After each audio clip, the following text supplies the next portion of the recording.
Hi. Hello. Hello. Yeah, hi, this is Solaya. Hello everyone. This is All in Tamil channel. இன்னைக்கு புதுசா ஒரு podcast start பண்றோம். கொளறுது பயங்கரமா. Okay, திரும்ப சொல்றேன். இன்னைக்கு நம்ம புதுசா ஒரு பாட்காஸ்ட் பண்றோம். ப்ரீவியஸா நம்ம வந்து வைப் பிரதர்ஸ் கூட பண்ணியிருக்கோம். அண்ட் இன்னைக்கு பார்த்தீங்கன்னா வந்து நம்ம கூட வந்து வைப் பிரதர்ஸோட அருண் இணைஞ்சிருக்காரு. அதுக்கப்புறமேட்டா சேனலோட ஓனர், ஆல் இன் தமிழ் சேனலோட ஓனர் வந்து மிஸ்டர் எல்காந்த் இணைஞ்சிருக்காரு. இன்றைக்கான டாபிக் பார்த்தீங்கன்னா, உலகத்தில் வந்து என்னோட தாட்டோ இல்லை எங்கள் மோஸ்ட் ஆஃப் பீப்புளோட தாட் வந்து எங்கேயுமே வந்து வார் நடக்கக்கூடாதுன்னு தான் இருக்கும். ஒரு வேளை வார் நடந்துச்சுன்னா என்ன மாதிரி இம்பேக்ட் இருக்கும், இது நடக்காமல் இருக்கிறதுக்கு லீடர்ஸ்னால் எப்படி இருக்கணும், என்ன மாதிரி குவாலிட்டியோட லீடர்ஸை வந்து பீப்புள் சூஸ் பண்ணணும், இதை பற்றி ஒரு சின்ன டிஸ்கஸ் பண்ணலான்ட்டு ஒரு ஸ்டார்ட் பண்ணோம். அண்ட் இதை ஒரு பாட்காஸ்ட்டாகவே போட்டுடலான்ட்டு அருணாச்சலமும் அதுக்கப்புறமேட்டா ஏல்காந்தும் சொன்னாங்க. அதனால் இந்த பாட்காஸ்ட் ஸ்டார்ட் ஆகுது. இனிமையான தொடக்கத்தோட மிஸ்டர் அருண் வந்து வெல்கம் அட்ரஸ் கொடுப்பாரு. என்ன கேட்ட என்ன பார்த்து வெல்கம் அட்ரஸ் கொடுத்துட்டீங்க. ஹாய் எல்லாருக்கும் ஹாய். ரொம்ப சக்ஸஸ்ஃபுல்லாக உங்கள் சேனல் மற்ற ரன் பண்ணிட்டு இருக்கீங்க. இவங்க வாழ்த்துக்கள் இல்லைங்க, ரன் பண்ணுறீங்கன்னு சொல்ல வந்தாங்க. ரொம்ப சக்ஸஸ்ஃபுல்லாக ரன் பண்ணியிருக்கீங்க. உங்கள் டெய்லி உங்களோட ஷார்ட்ஸ் எல்லாம் பார்த்துன்னு தான் இருக்கிறேன். உங்களோட நியூஸ் இன்ஃபர்மேஷன் எல்லாமே ரொம்ப அழகாக இருக்குது. அண்டு ஃபஸ்ட் டைமாக உங்கள் பாட்காஸ்ட் நான் ஜாயின் பண்ணுறேன். அதாவது எங்கள் சேனலில் நீங்கள் வந்துட்டீங்க, இப்போ உங்கள் சேனல் நான் வந்திருக்கேன். வந்து பழகி பார்ப்போமேன்ட்டு சேனல் நம்ம ஒவ்வொரு ஆளும் மாற்றி வந்து போயின்னு இருக்கோம். இன்றைக்கி டாபிக் பார்த்தீங்கன்னா வேர்ல்டு வாரை பற்றி நம்ம பேச போகிறோம். அதுதான் சொல்லி என்ன கொண்டு வந்தாங்க. வேர்ல்டு வாரை பற்றி எனக்கு பெருசாக தெரியாது, ஆனால் வேர்ல்டு வாரை பற்றி தெரிஞ்ச நம்ம கிங் இங்கே உட்காந்து இருக்காங்க. அது யாரும் இல்லை, நம்ம வேர்ல்டு வாரோ பக்கத்துல இருந்து பார்த்த வரையும் சொல்லக்கூடாது. எனக்கு எதனா டவுட் இருக்கு, எனக்கு என்னமா டவுட் இருக்கு, அவர் பக்கத்துல இருந்து பார்த்துட்டு வேர்ல்டு வார் பக்கத்துல இருந்து பார்த்த வேற சொல்லுங்க. வேர்ல்டு வார் நம்ம யாரும் பக்கத்துல இருந்து பார்க்கல. புக்ஸ்ல என்னென்ன சொல்லியிருக்காங்க, நேரடியாக பார்த்த விஷயங்கள் புக்ஸா என்னென்ன வந்திருக்கு அப்படின்றது, வீடியோவா என்னென்ன இருக்குது, ஃபுட்டேஜ். எந்த வேர்ல்டு வார் வந்து வேர்ல்டு இருக்கு, இது முடிக்க 2 நடந்திருக்கு. நம்ம வந்து 1லேருந்து ஸ்டார்ட் பண்ணிடலாமா? 1லேருந்து ஸ்டார்ட் பண்ண வேணாம். ஃபர்ஸ்ட் வேர்ல்டு வார் வந்து உலக வரைபடத்தில் நிறைய நாடுகளை உருவாக்கல பெருசாக. அது ஒரு பெரிய தாக்கத்தை ஏற்படுத்தலை. 4 வருஷம் நடந்தது. 1914 1914 வரைக்கும் 4.5 வருஷம் சுமார் நடந்தது. அப்போ ஏற்பட்ட ஒரு தாக்கம்ன்றது ஓரளவு பரவாயில்லன்ற மாதிரி இருந்து அப்போவே வந்து திரும்ப ஒரு வேர்ல்டு வார் இந்த உலகத்தில் நடக்கூடாதுன்னு நினச்சாங்க. ஆனால் செகண்ட் வேர்ல்டு வார் எப்படி இருந்தது, இந்த மாதிரிலாம் வந்து ட்ராவல் ஆச்சு, அது கடைசி எப்படி போய் முடிஞ்சுது, அதனால இந்த உலகத்தில் என்னென்ன மாதிரியான மாற்றங்கள்லாம் நடந்தது, அதை பற்றி தான் நம்ம இப்போ பார்க்க போகிறோம். வாங்க நம்ம சேனலுக்குள்ளே பாட்காஸ்ட் உள்ள போயிடலாம்.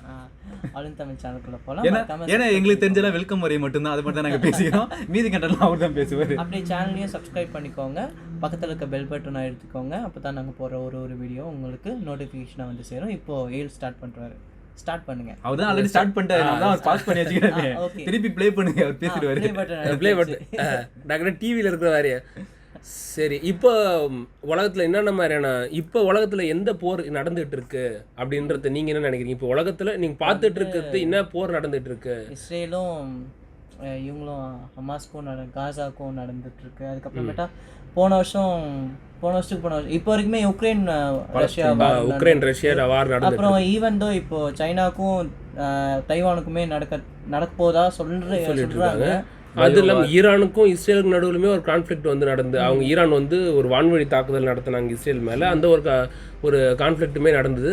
அதோட தொடர்ச்சி தான் எப்பயுமே வந்து இந்த கல்ஃப் கண்ட்ரீஸில் ஒரு பதட்டம் இருக்குது.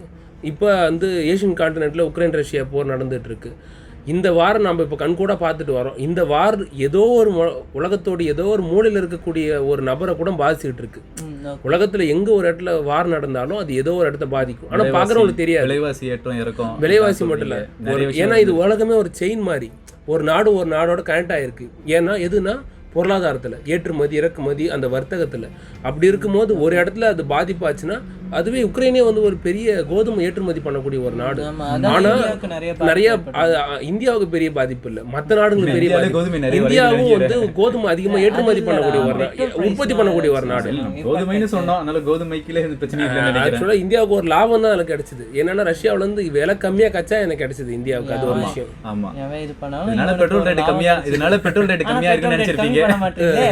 நாம அந்த சைடுக்குள்ள போவேன்னா இன்னைக்கு இருக்கிற சுச்சுவேஷன்ஸை பத்தி மட்டும் பேசுவோம், அதுவே போதுமானது தான். அப்படி இருக்கும்போது இப்போ இந்த சுச்சுவேஷன்லேயே வந்து உக்ரைன் ரஷ்யா வார்லேயே எப்போ வந்து நியூக்ளியர் வெப்பனை வந்து ரஷ்யா யூஸ் பண்ணுவாங்க உக்ரைன் மேல, அந்த ஒரு விஷயத்த ஒவ்வொரு நாளுமே நிறைய பேர் சொல்லிட்டு இருக்காங்க. இப்போ கூட ஆமா, அந்த நியூக்ளியர் வெப்பன் நியூக்ளியர் வெப்பன் அது போட்டால் எந்த அளவுக்கான தாக்கத்தை உண்டாக்கும், நியூக்ளியர் வெப்பனை எந்த மாதிரி இருக்கும், அதை பத்தி ஒரு கொஞ்சம் பட்டி தொட்டி முடிக்க கொஞ்சம் கிளீனா சொல்லலாம். இது வந்து வரும் இந்த செகண்ட் வேர்ல்டு வாரோட இதுல வரப்போகும்போது எண்ட்ல வரப்போகும்போது இந்த விஷயம் வச்சிருக்கீங்க உள்ள.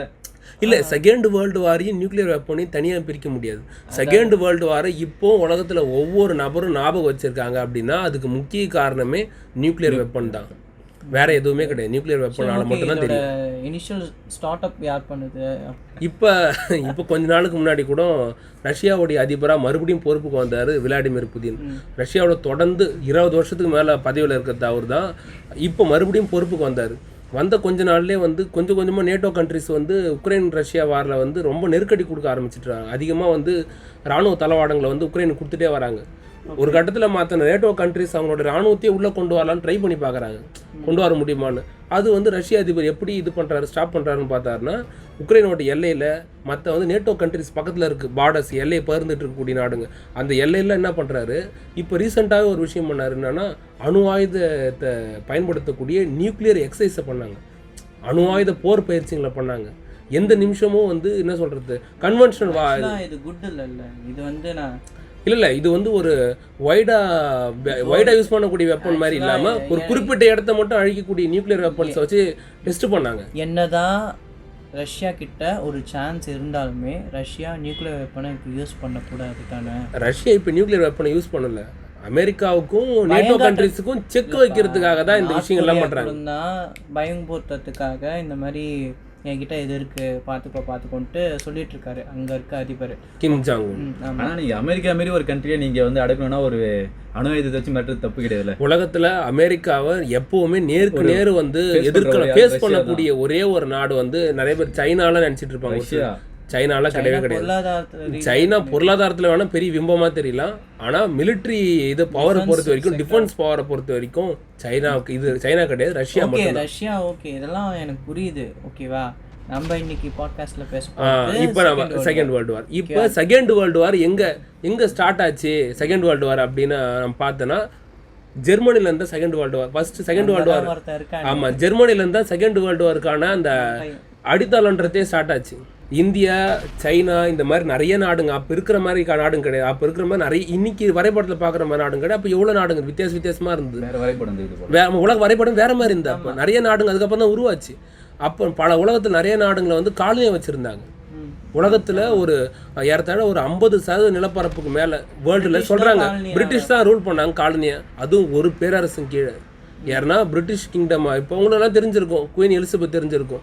அதுக்கு முன்னாடி ஜார்ஜ் மன்னர் இருந்தார், நிறைய மன்னர்கள் இருந்தாங்க.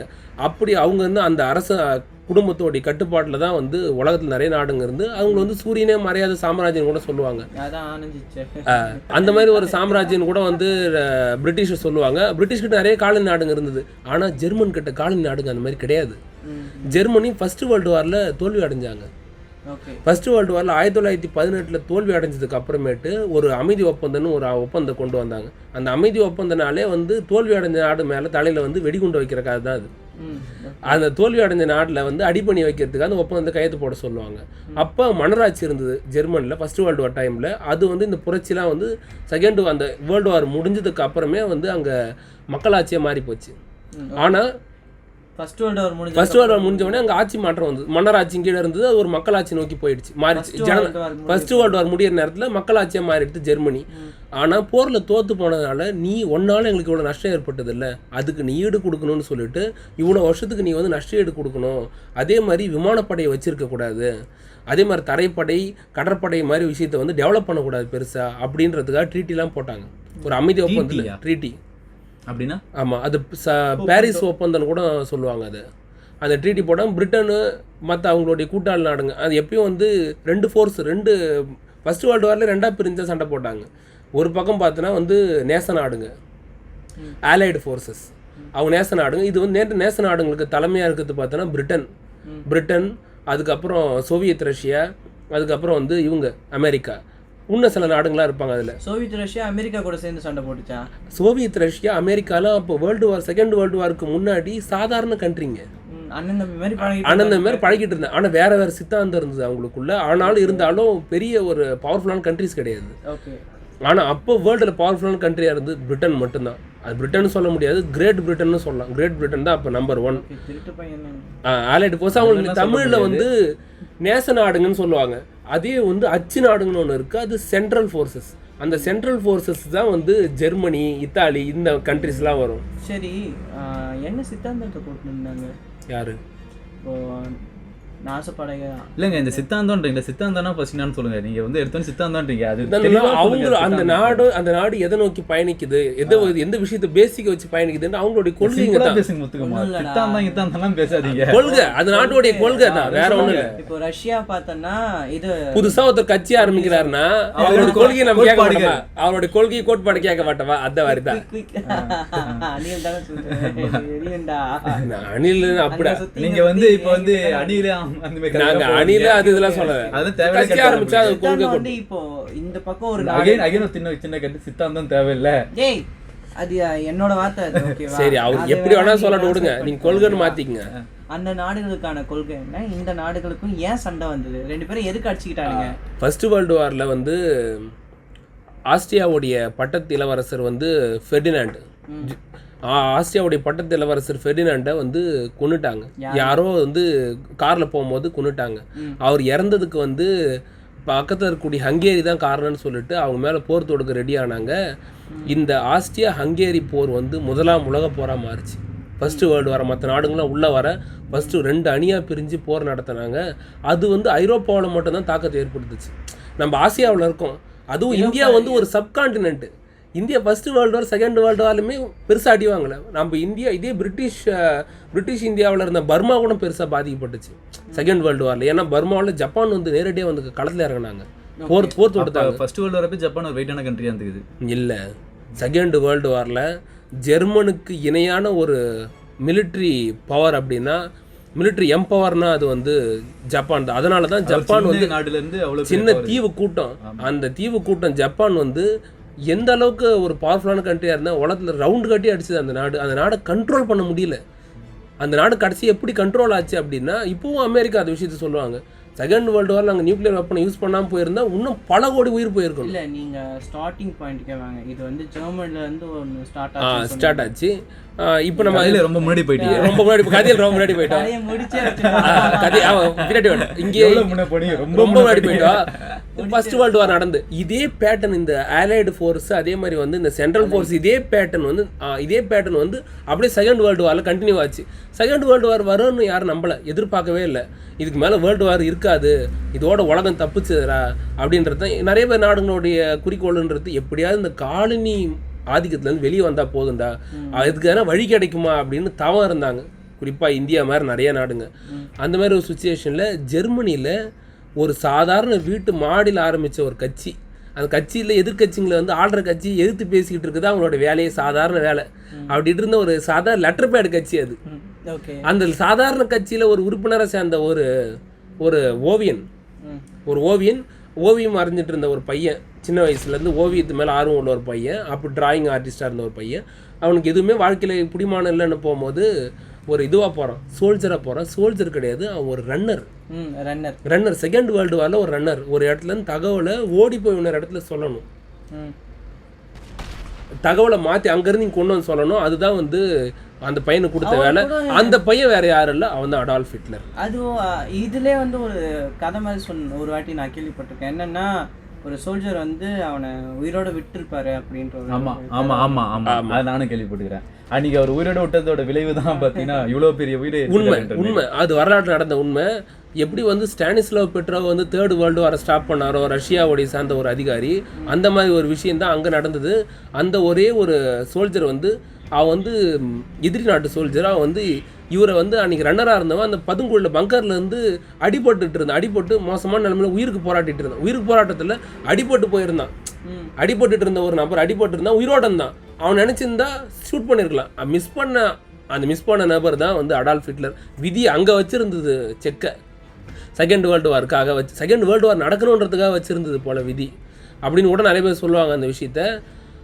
செகண்ட் வேர்ல்டு வார் எங்கே ஸ்டார்ட் ஆச்சு இந்த விஷயத்துக்கு முன்னாடி பார்த்தோன்னா, இந்த கட்சி நாசி உலகத்தில் அன்னைக்கு வந்து மற்றவங்க அந்த பேரை கேட்டாலே பல நாடுகளில் வந்து ஒரு அதிர்ச்சியோடு பார்த்தாங்க, ஒரு பயத்தோடு கேட்டாங்க அந்த பேரை. அந்த மாதிரியான ஒரு பேர் தான் வந்து நாஜின்ற அந்த பேர். ஹென்றி டாண்டே. பேர் சரி ஞாபகம் வரல, ஹென்றி டாண்டே அவரு. இல்ல ஸ்டெக் ஆளா இல்ல. இப்போ நம்ம அந்த ஸ்டோரிக்குள்ள நடிக்கிட்டாரு இல்ல, இப்போ அந்த ஸ்டோரிக்குள்ள வந்துருவோம். அந்த நாஜி கட்சியில சாதாரண உறுப்பினரை சேர்ந்த ஹிட்லர் அவனா செகண்ட் வேர்ல்டு வாரில் உயிர் பொழைச்சி வந்து ஃபர்ஸ்ட் வேர்ல்டு வாரில் உயிர் பொழைச்சி வந்ததுக்கு அப்புறமேட்டு ஃபர்ஸ்ட் வேர்ல்டு வாரில் ஒரு சோல்ஜர் ரன்னராக வேலை செஞ்சுட்டு இருந்தவன் ஹிட்லர். அந்த போரில் உயிர் பொழைச்சிட்டு அவனுக்கு சரியாக காதில் அடிபட்டது, சரியாக காதோடைய திறனே கம்மியாச்சுன்னு சொல்லுவாங்க. ஆனால் அப்படி இருந்தப்போ வெளியே வந்தப்போ அவங்க சொன்ன முதல் வார்த்தை, இந்த நாட்டோடைய தோல்வி காரணம் ஜூஸ் தான் அப்படின்னு. அவன் மனசில் ஆழமாக ஊறி போயிருந்த ஹிட்லருடைய மனசில் இந்த நாட்டோடைய தோல்வி காரணம் ஜூஸ் தான். ஜூஸை வந்து ஜூஸை வந்து இந்த நாட்டை விட்டு விரட்டணும்னு சொல்லலை, ஜூஸ் இந்த உலகத்தில் இருக்கவே கூடாது அப்படின்னு ஒரு மனப்பான்மையோடு இருந்தான் ஹிட்லர். ஏன் ஜூஸ் காரணம் சொன்னாங்க? ஜூஸ் காரணம் அதுக்கு நிறைய அது பேக் ஸ்டோரிஸ் நிறைய உண்டு. அவன் வாழ்க்கையில் பார்த்த விஷயங்கள்லாம் வச்சு அப்படி வந்து அவன் முடிவு பண்ணிக்கிட்டான். அவங்க ஏதாவது சப்போர்ட் பண்ணலையா இந்த வார் நடக்க பார்த்து? அவங்க ஏதாவது சப்போர்ட் பண்ணலையா? இல்லை, அதுக்கான சரியான காரணம் சொல்ல போனால் அது ஒரு தனி சப்ஜெக்ட். அது ஒரு தனி சப்ஜெக்ட். ஹிட்லர் ஜூஸ் கான்ஃப்ளிக்டே தனி சப்ஜெக்ட். அது நம்ம அப்புறம் பார்ப்போம். இதில் நாசி பார்ட்டியில் உள்ளே வந்தவன் கொஞ்சம் கொஞ்சமாக டெவலப் ஆனான். ஒரு கட்டத்தில் ஜனாதிபதிக்கு அடுத்த ரேங்க்கில் வந்து நின்னா, அதுக்கப்புறம் ஜனாதிபதியாக இருந்தவர் வந்து இறந்து போயிட்டார் திடீர்னு. அந்த நாட்டோடைய அதிபராக இருந்தவர் திடீர்னு இறந்து போயிட்டார். இதுதான் சான்ஸுன்னு சொல்லிட்டு அந்த இடத்துக்கு எல்லாரையும் மற்ற எம்பிங்க மற்ற எல்லாரையும் பிடிச்சிட்டு கொஞ்சம் கொஞ்சமாக அவங்கள எல்லாம் கண்ட்ரோலுக்கு கொண்டு வந்துட்டு அந்த ஒரு சுப்ரீம் பொசிஷனுக்கு ஜனாதிபதியாக பிரசிடெண்ட்டாக அடால்ஃப் ஹிட்லர் 1933 பொறுப்புக்கு வந்தார். அது வரைக்கும் அடால்ஃப் ஹிட்லர் அங்கே பொறுப்பு வரது சாதாரணமாக பார்த்தாங்க. பிரிட்டன் ஆகட்டும், அமெரிக்கா, மற்ற நாடுங்க எல்லாமே ஒரு பிரிட்டன் ஃப்ரான்ஸுமே கூட ஒரு எறும்பு மாதிரி பார்த்தாப்புல அடால்ஃப் ஹிட்லரை அன்னைய டைமு. ஆனால் உண்மையாக பாதிக்கப்பட்டதே ஃப்ரான்ஸ் தான். செகண்ட் வேர்ல்டு வாரில் ஒரு எறும்பு மாதிரி தான் பார்த்தாப்புல ஹிட்லரை. ஏன்னா நம்மகிட்ட தோற்று போச்சு இந்த நாடு அப்படின்ற மாதிரி உள்ளே வந்தவன் கொஞ்சம் உள்ளே வந்த உடனே அவன் வேலையை காட்ட ஆரம்பித்தான். அது ரெடியாக எது இந்த சர்வாதிகாரம் ஒரு வார்த்தை கேள்வி கேட்டிருப்பீங்க, டிக்டேட்டர்ஷிப். அதுக்கு வந்து முன்னுரை எழுதுனதே ஹிட்லர் தான். வந்த உடனே பார்லிமெண்ட்டை முடக்கிட்டாப்புல. பார்லிமெண்ட் இதுக்கு மேலே இந்த நாட்டில் செயல்படாது, ஜனநாயகம் இந்த நாட்டில் இதுக்கு மேலே கிடையாது, டெமோக்ரஸி கிடையாது, தேர்தல் இந்த நாட்டில் நடத்தப்படாது, இந்த நாட்டோடைய ஒரே சுப்ரீம் லீடர் நான் மட்டும்தான். அது மட்டும் இல்லை, இராணுவத்தோடைய எல்லா படைகளுக்கும் சுப்ரீம் கமாண்டர் நான் தான் அறிவிச்சான். யாருமே கேட்கவே இல்லையா? பொதுமக்கள் இந்த கேள்வியை யாருமே கேட்கல. ஏன் பொதுமக்கள் இந்த கேள்வி கேட்க முடியாத நிலைமைக்கு தள்ளப்பட்டிருந்தாங்கன்னா, முழுக்க ஒரு அந்த நாடே முழுக்க ஹிட்லரோடைய கைக்குள்ளார வந்து அடங்கியிருந்தது. ஹிட்லர் சப்போர்ட் பண்ணாங்க, அவங்க எல்லாத்தையும் ஃப்ரீஸ் பண்ணான். அது எல்லாமே தடுத்து நிறுத்தப்பட்டிருக்கு, முழுசாக அதை முடக்கிட்டாங்க. இதுக்கு மேலே அது நடக்காதுன்றது அவங்களுக்கு தெரியல ஆரம்பத்தில். அதை ஃப்ரீஸ் பண்ணார் ஹிட்லர் தான் நினச்சிக்கிட்டு இருந்தாங்க. ஆனால் அதுக்கப்புறம் தான் தெரிஞ்சது அவங்க ஹிட்லர் வந்து முழுசாக அதை ஸ்டாப் பண்ணிட்டாப்புல எல்லாத்தையும். அந்த நாட்டில் டெமோக்ரஸி ஒன்று கிடையாதுன்றது அவங்களுக்கு அப்புறம் தான் தெரிஞ்சது. நீ ஒரு நாள் மட்டும் வெளியே வராதீங்கடான்னாங்களே. ஒரு நாள் தான், அதாவது அரசாங்கம் தன்னை தான் பண்ணக்கூடிய ஊசி எடுத்து பொதுமக்கள்கிட்ட குத்துறாங்க அப்படின்னா பதமாக தான் குத்துவாங்க. நல்லா இறங்குனதுக்கு அப்புறம் தான் தெரியும், ஓகே நம்மளை ஊசியால் குத்திக்கிறாங்க கவர்மெண்ட் அப்படின்றது அப்புறம் தான் தெரியும். லைட்டாக இருப்பாங்க. ஆமாம், பொறுப்புக்கு வந்து 1933 பொறுப்புக்கு வந்த ஹிட்லர் 1939 போர் தொடுத்தாரு. செகண்ட் வேர்ல்டு வாரை தொடங்கி வச்சார். குறுகிய காலம் 33 பொறுப்புக்கு வந்த அவர் 34, 35, 36, 37 இந்த 4 வருஷத்தில் ஜெர்மன் இராணுவம் உலகத்தில் வேறு யாரும் பார்க்காத மிக பிரம்மாண்டமான இராணுவம் உருவெடுத்திருந்து, யாரும் எதிர்பார்க்காத ஒரு பெரிய இராணுவமாக மாறிச்சு. மற்ற நாடுங்களுக்கு தெரியாத மாதிரி இருந்தால் பண்ணார். நாட்டோடைய தொழிற்சாலைங்கள்லாம் ரகசியமாகவே வந்து இராணுவத்துக்கான டேங்க்குங்க, எக்யூப்மெண்ட்ஸுங்க, முப்படைங்களுக்கு போர் விமானங்களை தயாரிக்கவே கூடாதுன்றது தான் அவங்களுக்கு வந்து ஃபர்ஸ்ட் வேர்ல்டு வாரில் சொன்ன ரூல்ஸ். ஆனால் யாருக்கும் தெரியாமல் ஆயிரக்கணக்கான போர் விமானங்களை உருவாக்குனாங்க. ஒப்பந்தத்தை மீறி ரகசியமாக நடந்தது எல்லாமே. அந்த நாஜி பார்ட்டி ஒட்டுமொத்தமாக வந்து அந்த நாட்டையே ஒரு கொடைங்கீழே ஒரு இரும்பு கவசத்துக்கு கீழே கொண்டு வந்து வச்சுருந்தாங்க ஜெர்மனியை. ஆனால் பல நிறுவனங்கள் புது கண்டுபிடிப்புங்களாம் அந்த நேரத்தில் வந்து நீங்கள் நிறைய கார் கம்பெனிஸ்லாம் ஜெர்மனிலேருந்து வந்தது தான். ஜெர்மனி தான் அதுக்கான ஆரிஜினா இருக்குது. ஆனால் ஜெர்மனியோட வந்து யாரும் அடிச்சுக்க முடியாத டெக்னாலஜி எல்லாம் ஜெர்மனியை டெக்னாலஜியில் அடிச்சுக்க முடியாத மாதிரி தான் நீங்கள் ஜெர்மன் சயின்டிஸ்ட்டுங்க உருவாயிருந்தாங்க. ஜெர்மன் சயின்டிஸ்ட்டுங்க ஹிட்லருக்காக மற்ற நல்ல விஷயத்துக்காக எவ்வளோ வேலை செஞ்சாங்களோ அதை விட இராணுவத்துக்காக முழுக்க இறங்கி 24 மணி நேரம் வேலை செஞ்சாங்க. பல புது புது எக்யூப்மெண்ட்டை உருவாக்குனாங்க. ராணுவ தளவாட உற்பத்தின்றது பெரிய அளவில் இருந்தது, யாரும் எதிர்பார்க்காத மாதிரி இருந்தது. ஒட்டுமொத்த யூரோப் கண்ட்ரீஸில் பல நாடுங்க வருஷம் பூரா உருவாக்குறது அங்கே ஒரு சில மாதத்துலேயே உருவாக்கு. ஹிட்லருக்கு சப்போர்ட்டாக எந்த நாடு இருந்துச்சு? ஹிட்லருக்கு சப்போர்ட்டாக வந்து 2 நாடுங்க கைகோத்து நின்றுது. அந்த 2 நாடுமே படாத பாடுபட்டது. அதுக்கப்புறம் ஒன்று இட்டாலி, இன்னொன்று ஜப்பான். அவங்க தான் 2 பேரும் சேர்ந்து ரைட் கையும் லெஃப்ட் கையும் தூக்கி நிறுத்தினவங்க. யார்? ஹிட்லருக்கு. ஆனால் இட்டாலி ஒரு பெரிய கண்ட்ரி இருந்தது அப்போ. பெனிட்டோ முசோலினி, அது வந்து செகண்ட் டிக்டேட்டர் பெனிட்டோ முசோலினி. இவங்க எல்லாமே வந்து நான் வந்து அவங்க எல்லாமே கஷ்டப்படுற குடும்பத்துலேருந்து வந்தவங்க தான். வரும்போது கஷ்டப்படுற கஷ்டத்தை உலகத்தை பட வச்சாங்க. அதுக்கப்புறம் அந்த போக்கு வந்து ஆட்சி, அந்த அதிகாரன்றது எந்த விதமான போதைன்னா அது பல கோடிகளுக்கு சமம். அந்த மாதிரியான ஒரு புகழ் போதையை, அதிகார போதையை கொடுக்கும் மனுஷனுக்கு. ஏன்னா ஒரு நாட்டோடைய கண்ட்ரோலே அவன் ஒருத்தன் கையில் தான். அப்படி இருக்கக்கூடாதுன்றதுக்காக சிஸ்டம்லாம் மாற்றினாங்க. இந்த 4-5 வருஷத்துக்குள்ளார கொஞ்சம் கொஞ்சமாக அவரோட ராணுவம் எந்த அளவுக்கு விரிவடைஞ்சு போயிருந்ததுன்னா, பிரிட்டன் எதிர்பார்க்காத அமெரிக்கா, சோவியத் ரஷ்யா வந்து கனவுலையும் நினச்சி கூட பார்க்கல ஹிட்லர் நம்மளுக்கு வெடி வைப்பாப்புல அப்படின்னு. நம்மளுக்கு புள்ள பூச்சியெல்லாம் கொடுக்க முளைக்கும், இவெல்லாம் நம்மளுக்கு எதிரியாக வருவான்னு சோவியத் ரஷ்யா கனவுல நினச்சி கூட பார்க்கல. அவங்க சோவியத் புரட்சி முடிச்சுட்டு எப்படியே நாட்டை டெவலப் பண்ணுறதுக்கு அவங்க போயிட்டு இருந்தாங்க. ஹிட்லருக்கு 2 குறிக்கோள் இருந்தது. ஒன்று, நம்மளுக்கு தொடர்ந்து போர் நடத்தணும், உலகத்தை பல நாடை ஆளணும் அப்படின்னா வளம் அதிகமாக இருக்கக்கூடிய சோவியத் ரஷ்யா ஒரு கம்யூனிஸ்ட் நாடு மேலே அந்த ஆளுக்கு தீராத வெறுப்பு உண்டு. அந்த நாடு நம்மளுடைய கட்டுப்பாட்டு கீழே வரணும், சோவியத்தை எப்படியாவது என்னோட கைக்குள்ளே கொண்டு வரும் அப்படின்றது ஹிட்லருடைய ஒரு குறிக்கோள். 2வது, ஒட்டுமொத்த ஐரோப்பிய கண்டத்தையும் முழுக்க என்னுடைய கட்டுப்பாட்டு கீழே கொண்டு வரணும். அமெரிக்கா செகண்ட் வேர்ல்டு வாருக்குள்ளாரே வரல ஆரம்பத்தில்.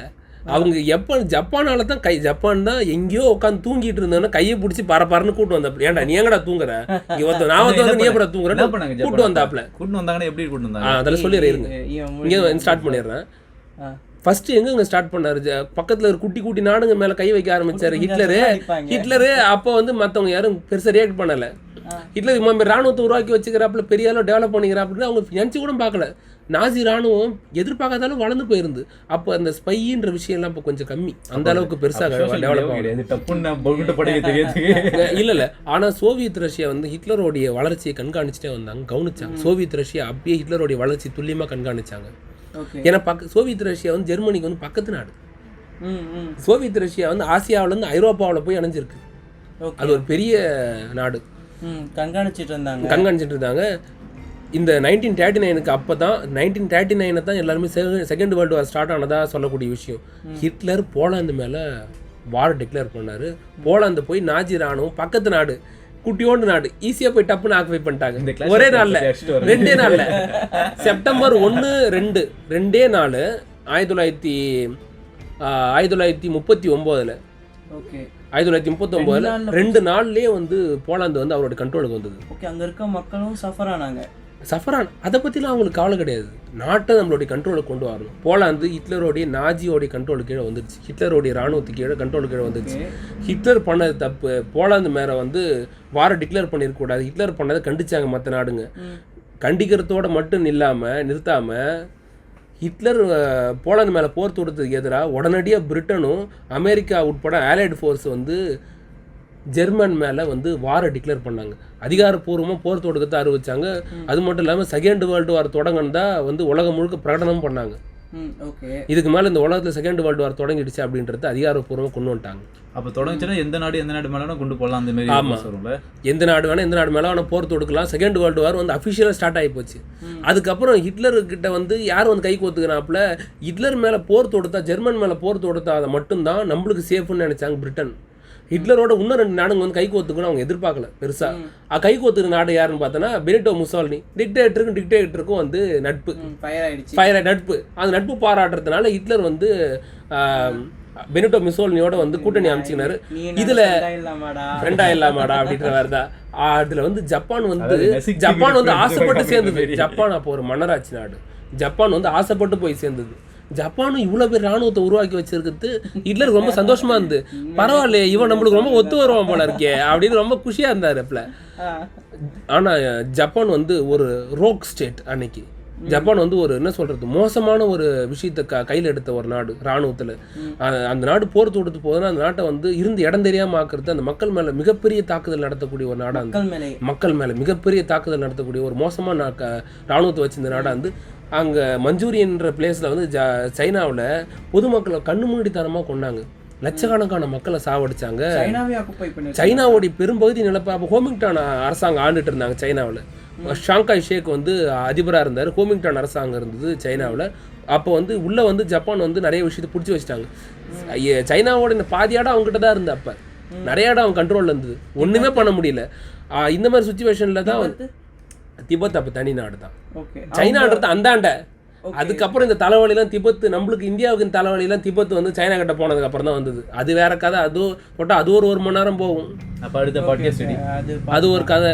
இந்த மாதிரி சுச்சுவேஷன் இருக்கும்போது 1939 இந்த பிரச்சனை வந்த உடனே ஜப்பான் வந்து இவரு ரொம்ப ஒத்து வராரு ஹிட்லரு, அவரோட போய் சேர்ந்துக்கலான்னு அவரோட போய் சேர்ந்துக்கினாப்புல.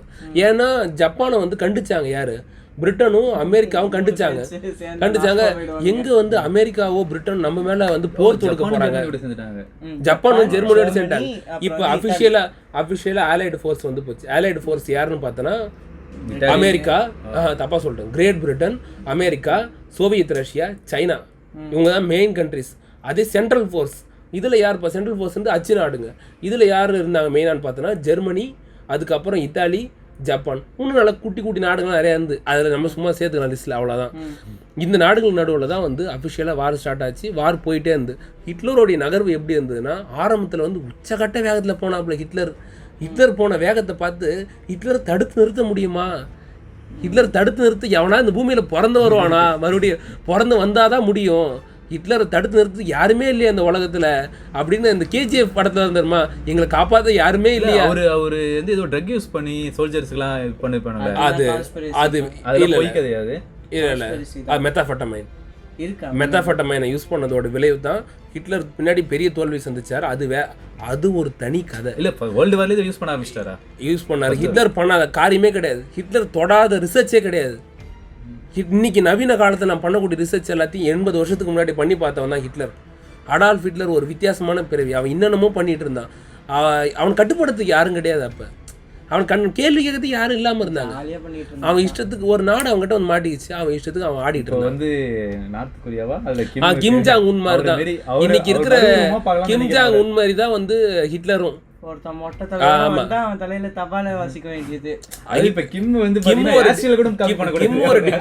கிம் ஒரு டிக்டேட்டர்ஷிப் எப்படியோ, கிம் ஒரு டிக்டேட்டரோ அதே மாதிரி தான் வந்து அடால்ஃப் ஹிட்லருமே ஒரு டிக்டேட்டர். தொடங்கின வேகத்துக்கு வேகமாக போனார். எப்படின்னா டென்மார்க்கை புஷ்டாப்ல, பக்கத்தில் இருக்கிற நார்வே புஷ்டாப்ல, போலாந்து பக்கத்தில் குட்டி குட்டி கண்ட்ரி எல்லாம் நாஜி படங்கி வேகம் முன்னேறினே போகுது. பிரிட்டனாலேயும் அமெரிக்கா உள்ள பெருசாக இறங்கலை. அப்போ வந்து இராணுவத்துக்கான பொருளுங்களை விற்றுக்கிட்டு இப்போ எப்படி வந்து இராணுவ தளவாடத்தை விற்று பெரிய ஆள் ஆகிட்டு நிற்கிது. அந்த வேலையை செகண்ட் வேர்ல்டில் ஸ்டார்ட் பண்ணவங்க தான் அமெரிக்கா. அதாவது பிரிட்டனுடைய கைகளை நாங்கள் வந்து தூக்கி பிடிக்கிறோம் அப்படின்ற பேரில் இராணுவ தளவாடங்களை கொடுத்துட்டு இருந்தாங்க.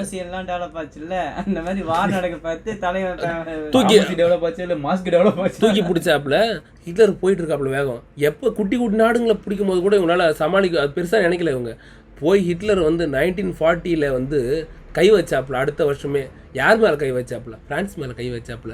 பிரான்ஸ் மேலே கை வச்ச உடனே தான் இவங்களுக்கெல்லாம் தகதகன்னு ஆகி போச்சு. பிரான்ஸ் மேலே கை வச்சதை மட்டும் ஐஃபில் டவர்ல துணி காய போடுச்சு. பிரான்ஸ் மேலே கை வச்ச உடனே பிரான்ஸ் மேலே கை வச்சதுக்கு அப்புறம் தான் 2 நாடுக்கு பயம் வந்தது. பிரிட்டனுக்கும் பயம் வந்தது, அதே மாதிரி வந்து சோவியத் ரஷ்யாவுக்கும் பயம் வந்தது. இதுக்கு நடுவில் சோவியத் ரஷ்யாவுடைய அதிபர் ஜோசப் ஸ்டாலின் என்ன பண்ணார், செகண்ட் வேர்ல்டு வார் தொடங்கிறதுக்கு முன்னாடியே ஒரு ஒப்பந்தம் போட்டு வச்சிருந்தார். ஹிட்லரோட அமைதி ஒப்பந்தம். நீ சண்டை போட தேவையில்ல, நம்ம அமைதியாக இருப்போம், பணம் விட்டுப்போம் அப்படின்னு. எதுக்காக அதை போட்டு வச்சிருந்தாருன்னா சோவியத் ஆர்மியை ரெடி பண்ணுறதுக்கு, சோவியத்தோடைய செம்படைங்களை உருவாக்கி பெரிய அளவில் ரெடி பண்ணுறதுக்காக தான் அந்த ஒரு அமைதி ஒப்பந்தத்தை போட்டு வச்சிருந்தாப்புல. ஹிட்லரை பொறுத்த வரைக்கும் ஒப்பந்தன்றதுலாம் ஒரு தூசி மாதிரி. ஒப்பந்தத்தை அவரே எழுதுவார், அந்த ஒப்பந்தத்தை அவரே கீசி கிடாசுவார். அதுதான் அவருக்கு பிடிச்ச விஷயமே. அது எனக்கு பிடிக்கல, கீசி போட்டுருவாப்புல. இது இந்த வாரம் அப்படின்ட்டுவாப்புல. பிரான்ஸ் உள்ளார வந்து நாசி படைங்க உள்ள வேகமாக டெவலப் ஆரம்பிச்சுது. பிரான்ஸோடைய பாதி நிலப்பரப்பு ஹிட்லருடைய இராணுவத்தோடைய கண்ட்ரோலுக்கு போயிட்டு ஜெர்மனியோட கட்டுப்பாட்டு கீழே பாதி பிரான்ஸ் வந்து போச்சு. தலைநகரமான பாரிஸ் வந்து பிரான்ஸோடைய தலைநகரமான பாரிஸ் வந்து ஜெர்மனியோடைய கண்ட்ரோலுக்கு போயிடுது, ஹிட்லருடைய கண்ட்ரோலுக்கு. அப்போ பாரிஸோடைய பிரான்ஸோடைய தலைநகரமான பாரிஸுக்கு வந்து ஈஃபல் டவரை பார்த்த அடால்ஃப் ஹிட்லர் வந்து இது மாதிரி ஒரு நம்ம நாட்டில் இல்லை, இது தேவையில்லை, இது இடிச்சிருங்கன்னாரு. அது மட்டும் இல்லாமல் ட்ரெஷர் எல்லாத்தையும் நம்ம கண்ட்ரோலுக்கு கொண்டு வாங்கினாரு. ஃப்ரான்ஸில் அடுத்து வந்து நம்ம லண்டன் நோக்கி தான் போக போகிறோம். அடுத்து ஒட்டுமொத்த இதுவும் வந்து மாஸ்கோவும் அடுத்து நம்ம கண்ட்ரோலுக்கு வந்தாகணும் அப்படின்னு சொல்லிட்டு போனார். ஃப்ரான்ஸோடைய பாதி இடம் வந்து கண்ட்ரோலுக்கு வந்து போச்சு. இந்த டைமில் யாருமே உலகத்தில் பண்ணாத ஒரு காரியத்தை ஒன்று பண்ணார். ஏறத்தாழ 2000 மைலுக்கு மேலே பரப்பளவு கொண்ட அட்லாண்டிக் வாலை உருவாக்குனார் ஃப்ரான்ஸில். அட்லாண்டிக் வால் இப்போவும் ஃப்ரான்ஸில் அங்கே ஒரு மியூசியம் மாதிரி கடற்கரைக்கு போனால் பார்க்கலாம் அட்லாண்டிக் வால்ன்றது ஒரு இராணுவ தடுப்பு சுவர்.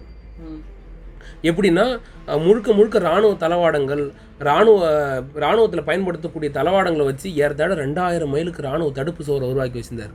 சீன பெருஞ்சவர் மாதிரி கிடையாது, அதை விட பன்மடங்கு பெருசு. அந்த நாசி வீரர்களை வச்சு அவ்வளோ பெரிய ஒரு தடையை உருவாக்கி இருந்தார் அந்த கடற்கரையில், பிரான்ஸோடைய கடற்கரையில். அந்த அட்லாண்டிக் வாலை உடைச்சிட்டு உள்ளே போனால் மட்டும்தான் ஃப்ரான்ஸை காப்பாற்ற முடியும், இல்லைன்னா ஃப்ரான்ஸை காப்பாற்றவே முடியாது. இது ஒரு பக்கம் பண்ணிட்டு இருந்தார. இன்னொரு பக்கம் 1941 ஆப்ரேஷன் பார்பரோசான்ற பேரில் சோவியத் மேலே போர் தொடுத்தது ஜெர்மனியோடைய ராணுவம். இதெல்லாம் அது ஹிட்லர் பதவிக்கு வந்த நாள்ல இருந்தே அது ஸ்டார்ட் ஆயிடுச்சு. பதவிக்கு வந்த நாள்ல இருந்து அந்த ஹிட்லருடைய ஹாலோகாஸ்டே தனி. அதை பத்தி பேசுறதே மனுஷங்களுக்கு வந்து மனசு வலிக்கக்கூடிய ஒரு விஷயம், மன வேதனையை கொடுக்கக்கூடிய விஷயம். ஒரு மனுஷன் அதை கேட்கவோ அந்த விஷயத்தை பற்றி கேட்குறதோ பேசுறதுமே மனவேதனை உண்டு பண்ணும், சைக்காலஜிக்கலாக மனவேதனை உண்டு பண்ணும். அதை பற்றி பேசாமல் இருக்கிறதே நல்லது. அப்படி இருக்கும்போது அட் டைமில் அட்லாண்டிக் வால் ஒரு பக்கம் இந்த விஷயத்தை பண்ண ஹிட்லர் வந்து, ஏன்னா அப்போ தான் ஒட்டுமொத்த யூரோப்பையும் பிடிக்க முடியும். At same time operation Barbarossa மூலமாக சோவியத் ரஷ்யா மேலே போர் தொடுத்தாங்க. சோவியத் ரஷ்யா மேலே வந்து எக்கச்சக்கமான ஏறத்தாழ 5000க்கு அதிகமான 6000க்கு அதிகமான டேங்க்ஸு, இது மட்டும் இல்லாமல் வந்து போர் விமானங்களே ஏறத்தாழ 4000க்கு அதிகமான போர் விமானங்கள், மிகப்பெரிய படையை அனுப்பி வச்சார், நாஜி படையை. தொடர்ந்து வேகமாக முன்னேறுங்க, நம்ம மாஸ்கோவை பிடிச்சே ஆகணும். எப்படி நம்ம பாரிஸை பிடிச்சோமோ அடுத்து நம்ம டார்கெட் லண்டன்.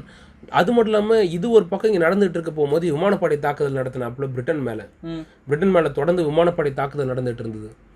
இது கூட கை கோத்துக்கிட்டு செயல்பட்ட இத்தாலி என்ன பண்ணிட்டு மற்ற குட்டி நாடும் காலனி நாடுங்க இருந்தது இல்லை, பிரான்ஸோடைய காலனி, இந்த பிரிட்டனோடைய காலனி, அதெல்லாம் போய் பிடிக்கிற வேலையை பார்த்துட்டு இருந்தேன். நீ போய் அங்கே அந்த வேலையை பாருங்கள், நீங்கள் போய் ஆஃப்ரிக்கன் கண்ட்ரீஸில் அவங்க வேலையை காட்டிகிட்டு இருங்க, நான் இங்கே யூரோப்பில் நான் பார்த்து யூரோப்பு ஆசியா உண்டு இல்லைன்னு பண்ணிகிட்டு இருக்கேன்னு. ஜப்பான் வந்து என்ன பண்ணி சைனாவை அடிச்சுக்கிட்டு இருந்து இன்னொரு பக்கம் வந்து இந்தியாவுடைய இந்திய துணை கண்டத்தை முழுசாக அவங்க கண்ட்ரோலுக்கு கொண்டு வாங்கன்னு சொல்லியிருந்தாப்புல ஜப்பான் வந்து இந்தியாவை பிடிக்கிற நோக்கத்தோட இந்தியாவுக்குள்ளே வந்தாங்க. இங்கே இமயமலை தாண்டி திபத்தை தாண்டி வரப்போகும்போது, சைனாவை தாண்டி வர முயற்சி பண்ணும்போது இந்தியாவுடைய பிரிட்டிஷ் இந்திய ஆர்மி வந்து இங்கே தடுத்தாங்க இமயமலை கிட்ட. அதே மாதிரி பர்மாவில் பெரிய வார் நடந்துட்டு இருந்து. பர்மா இன்னைக்கு பார்த்துருப்பீங்க, அந்த கண்ட்ரி வந்து இது என்னது பக்கத்தில் இருக்கக்கூடிய மியான்மர் தான் இன்னைக்கு பர்மா. இன்னைக்கு மியான்மர்னுங்கிற நாடு தான் இன்னைக்கு பர்மாவாக இருந்தது. அங்கேயுமே வார் நடந்துட்டு, அங்கே பெரிய வார் நடந்தது. ஏன்னா பர்மாவை முழுசாக பிடிச்சிட்டு இருப்பாங்க போல ஜப்பான் சோல்ஜர்ஸ். அங்கே வந்து பிரிட்டிஷ் இந்திய ஆர்மிக்கும் அவங்களுக்கும் பெரிய வார் நடந்துட்டு இருந்து. இன்னொரு பக்கம் இங்கே வந்து அந்தமான புடிச்சிட்டாங்க. யாரு? ஜப்பான் ராணுவம். நாடு புடிக்கிற வேலைலாம் ஜப்பான் ராணுவம் இங்கே பிடிச்சாங்க. ஹிட்லர் வந்து உங்க நாடு மேல தாக்குதல் நடத்த மாட்டோம், காலனியாக இருக்கக்கூடிய இந்தியா மேலே தாக்குதல் நடத்தல, எங்களுக்கு உடன்பாடு கிடையாது, அது ஜப்பான் பார்த்துக்குவாங்க, நாங்கள் தாக்குதல் நடத்த மாட்டோம் அப்படின்னு ஹிட்லர் சொன்னார். யார் பக்கம் திரும்பல? அவர் சுபாஷ் சந்திர போஸ் கிட்ட சொன்னார். அவர் நம்ம பக்கம் திரும்பல. அவருடைய பார்வை வந்து யூரோப் கண்ட்ரிஸ் மேலேயும் சோவியத் மேலேயும் தான் குறிக்கோளாக இருந்து உலகத்தோடைய எல்லா கண்டத்திலையுமே வார பரவ வச்சார் ஹிட்லர். அதனால தான் குண்டு போறாங்க. ஆசியா, ஐரோப்பா, ஆப்பிரிக்கா. நீங்க இந்த படம் பார்த்துருந்தீங்க உடனே தெரியும், மதராச பட்டணத்துல ஒன்று. அதே மாதிரி நீங்க இந்த படம் என்னது, அதான் பராசக்தி, அந்த படத்துல கூட வந்து பர்மாவில் குண்டு போடுறாங்க, அங்கேருந்து தப்பிச்சு வருவாங்க, மக்கள் காட்டுவாங்கல்ல, 2ஆம் உலக போர் நடக்குது, குண்டு போடுறாங்க ஜப்பான் ராணுவம், இவ்வளோ பேர் செத்துட்டாங்க அப்படின்னு அந்த படம் பார்த்தீங்கன்னா தெரியும், அதில் சொல்லியிருப்பாங்க. அதுதான் அது. எங்க ஜெர்மனியோட தலைநகரமான பெர்லின்ல இருந்து தன்னுடைய அதிபர் மாளிகையிலிருந்து ஸ்டார்ட் பண்ண வார் ஹிட்லர் ஒட்டுமொத்த ஆசியா, ஐரோப்பா, ஆப்பிரிக்கா எல்லா கண்டத்திலையும் பரவ வச்சார் வார. ஆஸ்திரேலியாவிலையும் பரவ வச்சுவார், எல்லா இடத்துலையும் பரவ. அண்டார்டிகா மட்டும்தான் விட்டு வச்சிருந்தாப்புல. ஏன்னா அது பனியாக இருந்தது அப்படின்றதுனால அதை விட்டு வச்சிட்டாப்புல. இது எல்லா இடத்துலையும் வார பறவை வச்சாப்புல. அப்போ உலகம் முழுக்க தரைப்படை, விமானப்படை, கடற்படை எல்லா பக்கமும் போர் மேக சூழ்ந்துருந்தது. இந்த வாரம் உலகம் முழுக்க பறவை விட்டார ஹிட்லர். பறவை விட்டுட்டு எப்படியாவது நாம் வந்து இந்த வாரம் ஸ்டார்ட் பண்ணிட்டோம், உலகம் முழுக்க பறவை விட்டோம், எப்படியாவது இந்த வாரம் நம்ம ஜெயிச்சாகணும். அதுக்காக என்ன வேணால் பண்ணலாம், எந்த எல்லைக்கும் போக ஹிட்லரும் தயாராக இருந்தாப்புல, பெனிட்டோ முசோலினியும் தயாராக இருந்தார், ஜப்பானுமே தயாராக இருந்தாங்க. இந்த வாரம் வந்து ஆரம்பத்தில் அவர் பீக்கில் போயிட்டு இருந்தார் ஹிட்லர். ராக்கெட் வேகத்தில் நாம் தான் ஃபஸ்ட்டு, நம்ம போய் பிடிச்சிரும் எல்லாத்தையும் பீக்கில் போயிட்டு இருந்தார். கொஞ்சம் கொஞ்சமாக அவருடைய சோல்ஜர்ஸ் வந்து தொடர்ந்து போர் நடத்திட்டே இருந்தாலும் வீக் ஆகிட்டே போனாங்க. எல்லாருக்குமே ஒரு பெரிய இது கொடுத்தது என்னென்னா 1943, 44 அந்த டைமில், வருஷம் சரியாக எனக்கு ஞாபகம் இல்லை, அந்த டைமில் வந்து அட்லாண்டிக் வாலை உடச்சே தீரணும். ஏன்னா அப்போ வந்து ஃப்ராங்க்லின் டி ரூஸ்வெல்ட் வந்து அமெரிக்க அதிபராக இருந்தார் அந்த டைமில். இங்கே வந்து சோவியத்தோடைய அதிபராக இருந்த ஜோசப் ஸ்டாலின் தான் ஒரு ஐடியா சொன்னார். இவங்களாம் அங்கங்கே சந்தித்து பேசினாங்க. யார்? ஷாங்காய் ஷேக், இது சைனாவுடைய அதிபர் அந்த ஷாங்காய் ஷேக் ஆகட்டும். அதுக்கப்புறம் செகண்ட் வேர்ல்டு வாரோட ஹீரோன்னு சொல்லக்கூடிய ஒரு நபர் இருக்கார் லண்டனில், பிரிட்டனில். அவர் தான் வந்து வின்ஸ்டன் சர்ச்சில். வின்ஸ்டன் சர்ச்சிலுக்கும் ஃப்ராங்க்லின் டி ரூஸ்வெல்ட்டுக்கு ஷாங்காய் ஷேக்குக்கு வராத ஒரு யோசனை ஜோசப் ஸ்டாலின் கிட்ட வந்தது. ஜோசப் ஸ்டாலின் தான் சொன்னார், நீங்கள் தள்ளி போகிறதுனால பிரச்சனை, நீங்கள் தயங்கிறதுனாலையோ தொடர்ந்து வேறு எங்கெங்கேயோ போர் நடத்திக்கிட்டு இருக்கிறதுனால உங்களுக்கு பிரச்சனை. நீங்கள் ஹிட்லரை கண்ட்ரோல் பண்ணணும்னா நம்ம 2 இடத்துல தான் கண்ட்ரோல் பண்ணி ஆகணும். ஒன்று சோவியத்தில் நாங்கள் கண்ட்ரோல் பண்ணுறோம், எப்படியாவது பின்னோக்கி வர வைக்கிறோம், ஹிட்லரை பின்னோக்கி தள்ள பார்க்குறோம். மாஸ்கோவை வந்து பிடிக்காத வகையில் நாங்கள் பார்த்துக்கிறோம், எப்படியாவது ஹிட்லர் நாங்கள் பின்னோக்கி போக வைக்கிறோம். நீங்கள் எப்படியாவது நம்ம எல்லாரும் சேர்ந்து, நம்மளுடைய ஆலைடு ஃபோர்ஸ் ஒட்டு மொத்தமாக சேர்ந்து, ஃப்ரான்ஸோடைய படைங்க, நம்ம ஆலைடு ஃபோர்ஸில் இருக்கக்கூடிய கண்ட்ரி தான் ஃப்ரான்ஸுமே. ஃப்ரான்ஸோடைய படைங்களோட மட்டும் இல்லாமல் ஃப்ரான்ஸால் முடியாது இப்போதைக்கு. ஃப்ரான்ஸுக்கு உலகத்தில் அப்போ கொஞ்சம் கால் நாடு இருந்தாங்க, அவங்கள வச்சு ஒன்றும் பண்ண முடியாது. நாம் எல்லாரும் சேர்ந்து ஆலைடு ஃபோர்ஸ் எல்லாம் மொத்தமாக சேர்ந்து அட்லாண்டிக் வாலை உடைப்போம். அட்லாண்டிக் வாலை உடைச்சா மட்டும்தான் செகண்ட் வேர்ல்டு வாரில் நம்மளால் அடுத்த கட்டத்துக்கு போக முடியும்னாங்க. அட்லாண்டிக் வாலை உடைக்கிறதுக்கான தேதியை குறித்தாங்க. நார்மண்டே லேண்டிங் வந்து பண்ணுறதுக்காக முடிவு பண்ணாங்க. எங்கே? அட்லாண்டிக் வாலை உடைக்கிறதுக்காக நார்மண்டே லேண்டிங் ஆப்ரேஷனுக்கு ரெடி ஆனாங்க. யாராக ரெடி ஆனாங்க? கனடா, அமெரிக்கா, பிரிட்டன், ஃப்ரான்ஸோடைய படைங்க, மற்ற குட்டி நாடுகளோட படைங்க எல்லாம் ஒட்டு மொத்தமாக ஒன்றா சேர்ந்தாங்க. இந்த உலகத்தோடைய யுத்த வரலாறு பார்க்காத, போர் வரலாறு பார்க்காத மிகப்பெரிய ஒரு தரையிறக்கத்தை படையை கொண்டு வந்து அங்கே தரையிறக்கணும். நம்ம வரலாறு பார்க்காத ஒரு படையை கொண்டு வந்து அந்த கடல் பகுதியில் தரையிறக்கணும்.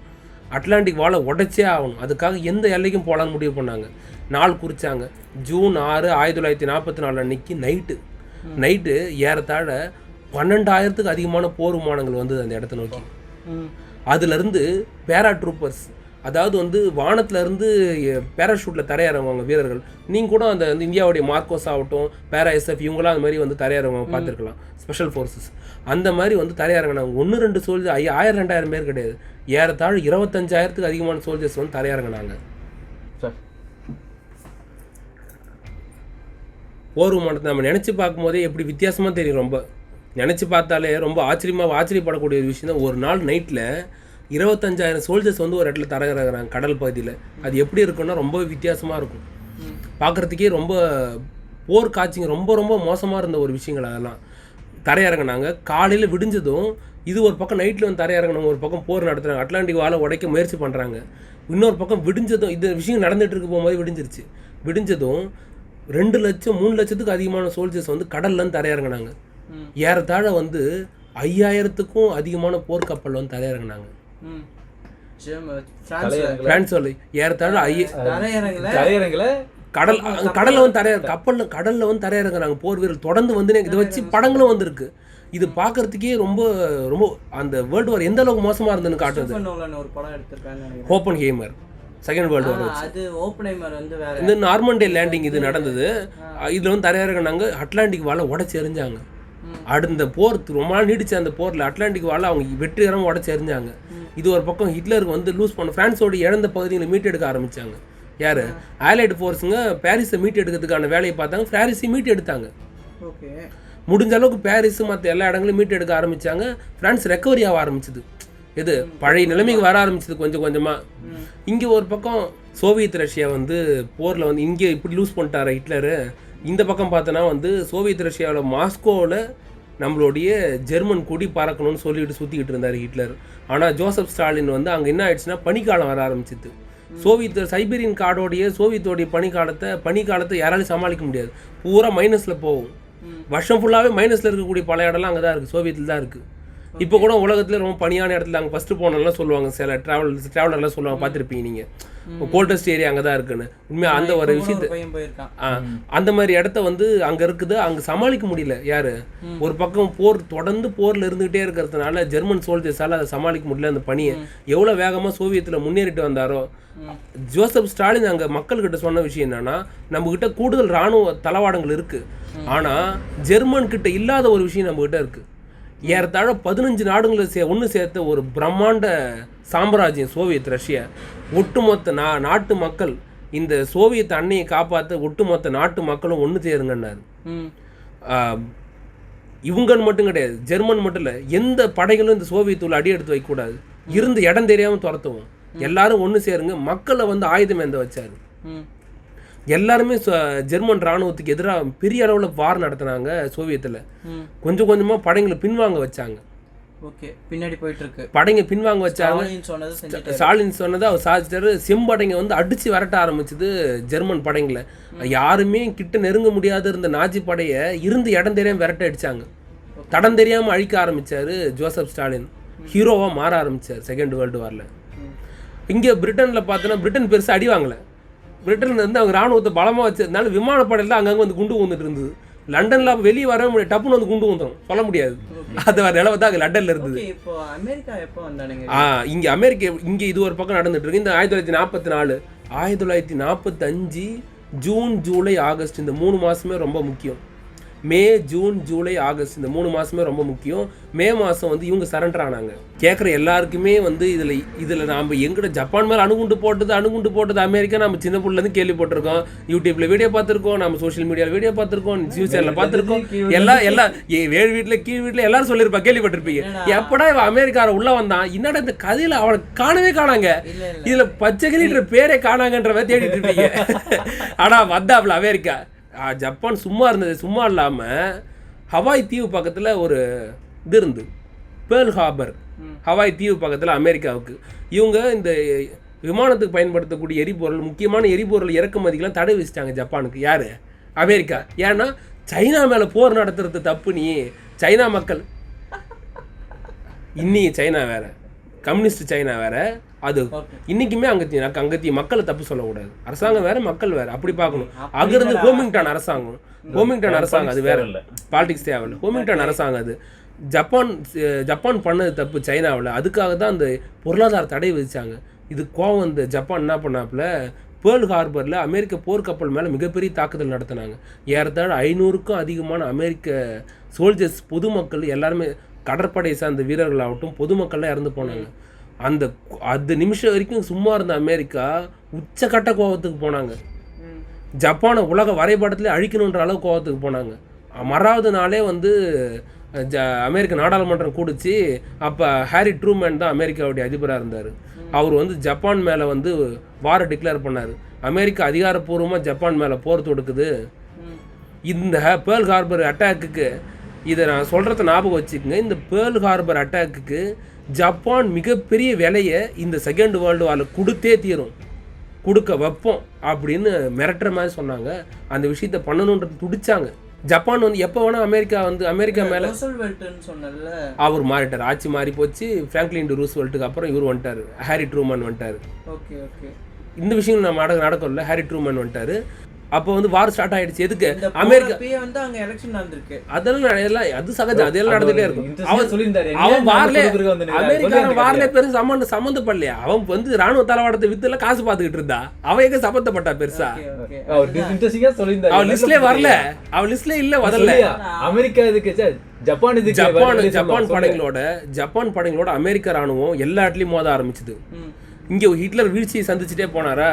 கடைசியா என்ன ஆயிடுச்சு, பெர்லின், தலைநகரமான பெர்லின் சோவியத் ரஷ்யாவுடைய கட்டுப்பாட்டுக்கு வந்தது. சோவியத் ரஷ்யாவுடைய கட்டுப்பாட்டு கீழே பெர்லின் தலைநகரமே அவன் கண்ட்ரோலுக்கு வந்து போச்சு. அவ்வளோதான், முடிஞ்சு போச்சு. வாரே பெர்லின் அவன் கண்ட்ரோலுக்கு வந்து படைகள் நெருங்க ஆரம்பிச்சது. கொஞ்சம் கொஞ்சமாக பெர்லின் மேலே பெரிய அளவில் அட்டாக் பண்ண ஆரம்பித்தாங்க. நாஜி படைகளுடைய அந்த வேகங்கள்லாம் குறைஞ்சி அவங்களோட அளவெல்லாம் குட்டியோண்டு ஆகி போச்சு. கடைசியாக தன்னுடைய மாளிகையில் கீழே பங்கரில் இருந்த ஹிட்லர் வந்து சூசைட் பண்ணிக்கிட்டார். எதிரிங்கிட்ட. அது இப்போவும் சந்தேகம் தான். இறந்துட்டதா சொல்கிறாங்க இப்போ வரைக்கும். ஹிட்லர் வந்து இறந்துட்டாரு, சூசைட் பண்ணிக்கிட்டாரு அப்படின்னு சொல்கிறாங்க. பெனிட்டோ முசோலினி அதுக்கு முன்னாடி இத்தாலியோடைய அதிபரை வந்து அந்த நாட்டு மக்களே அடிச்சு கொண்டு தலைகீழ மாட்டி தொங்க விட்டாங்க. இதுக்கு மேலே இந்த டிக்டேட்டர் நம்மளுக்கு தேவைடான்னு அடிச்சிட்டாங்க. இட்டாலி பெரிய வேகம் காட்டல செகண்ட் வேர்ல்டு வாரில். இந்த வேகம் காட்டின்னு இருந்தாப்புல ஜெர்மனி எங்கெல்லாம் கொடி பார்க்கணும்னு நினச்சாங்களோ கடைசியாக பெர்லினில் வந்து சோவியத்தோடைய கொடி பறந்தது. மாஸ்கோவில் பறக்கணும்னு நினச்சிட்டு இருந்தார் ஹிட்லரு. கடைசியாக சோவியத்தோடைய கொடி வந்து இதில் பறந்துட்டு இருந்தது பெர்லினில். ஜெர்மனி போரில் தோல்வி அடைஞ்சது.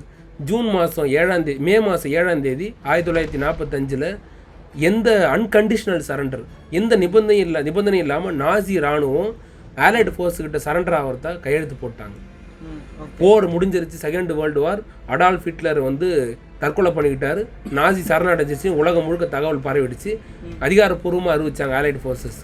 இதோட செகண்ட் வேர்ல்டு வார் முடிஞ்சுறான்னு நினச்சாங்க. அங்கே தான் ட்விஸ்ட் வைக்கிற மாதிரி ஜப்பான் என்ன பண்ணாப்புல அமெரிக்காவோட தொடர்ந்து போர் நடத்திக்கிட்டே இருந்தாப்புல.